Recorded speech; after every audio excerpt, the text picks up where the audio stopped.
one of the things that I always believe in is things happen for a reason. And what was very interesting to me is the author gets some advance copies of his book. My books arrived on May 14th, 2025. The reason that is significant, it is the exact anniversary of our arrival in Canada. Wow. So it was a very special day. So I think it will be obvious to you why I've chosen to read this particular passage in terms of its meaning. Blood trickled down his face and pooled around his chest, staining his clean white shirt. Like a small creek acting as a tributary, flowing into a river, it seemed Mr. Samambo had an endless supply of blood that fell drop by drop from the many cuts and bruises covering his normally kind face. My head was bowed, and my eyes were fixated on the small spaces between the hardwood planks that lined the hotel floor.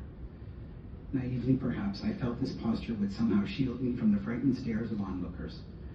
More likely, the posture was instinctive, out of fear for what our captors might do next. What was clear to all of us was that my father's life hung in the balance of whatever decision these soldiers might make. If he was taken by them, it was certain he would never be seen by us again. If he were taken, like many before him, it was certain that days later his blood-stained, tortured body would be found discarded in the streets like rubbish. Like hundreds of other victims of the alcohol-infused tyranny that soldiers wreaked nightly, the havoc became commonplace. Through my peripheral vision, I saw that the soldiers' knuckles had fresh, open wounds, slowly forming into scars and bruises.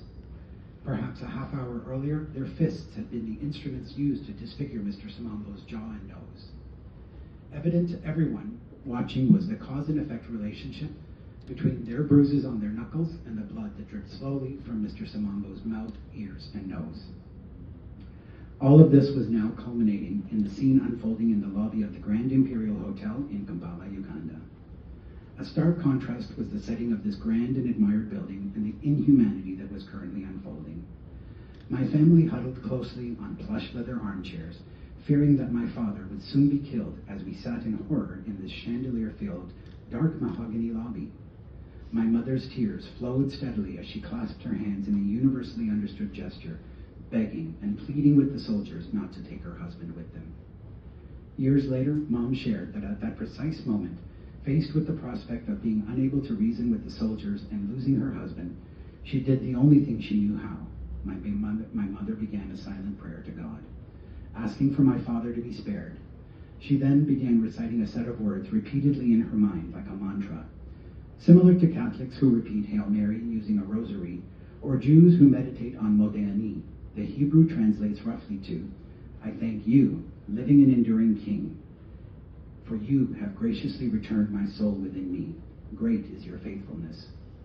In similar fashion, my mother recited a prayer honoring a higher being, and she did so in Arabic, which translates to, O Allah, who is the creator and has the destructive power for evil forces, and those who hurt his creation. I call Muhammad, God's prophet, and Ali, the one we call in times of difficulty, to spare my husband and to keep him here with his wife and 3 children. The soldiers looked at my mother and sneered. It was as though her pleading for her husband's life entertained them. Their indiscriminate power grimaced. Obvious to all watching the scene unfold in the lobby of the Grand Imperial Hotel, typically a hotel that neither soldier could afford on their meager salaries. However, in this specific moment, they ruled. Standing there with their Kalashnikov machine guns straddling their shoulders, all who were watching the scene were aware that any form of opposition would be met with a bullet to the head. Silent tears cascaded down my sisters' faces, their terror muffled but betrayed by sporadic trembling whimpers. Their chests heaved with the effort of restraint, knowing that to give voice to their fear would unleash an avalanche of sound, endangering us all. My elder sister, ever the protector, instinctively cradled my head, her touch a reminder of the maternal love she had showered on me since before my birth. In the months leading up to my arrival, she had fervently prayed for a baby brother, and now, in our darkest hour, her devotion manifested as a bulwark against the encroaching nightmare. The weight of her hand on my head spoke volumes, a promise of safety amidst chaos, of love in a sea of uncertainty.